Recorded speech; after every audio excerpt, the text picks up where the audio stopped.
Obnova vatrogasnog doma podrazumijeva uređenje garaže za još jedno vozilo i renoviranje mehaničarske radionice i servisa za protivpožarne aparate.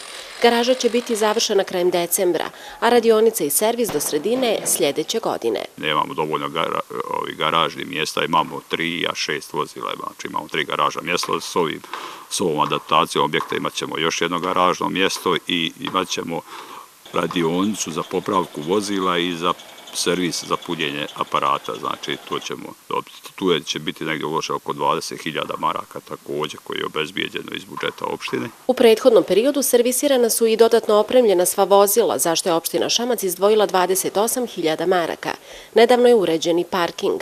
Za vatrogasce su sada stvoreni mnogo bolji uslovi za rad nego što je to bilo u vrijeme obnove nakon poplava.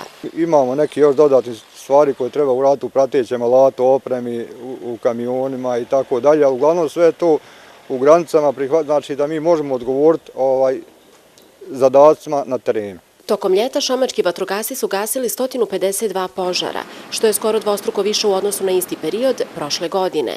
Skupština opštine Šamac nedavno je usvojila plan zaštite od požara, što će teritorijalnoj vatrogasnoj jedinici, u skladu sa propisima Vatrogasnog saveza, omogućiti nabavku još jednog vozila.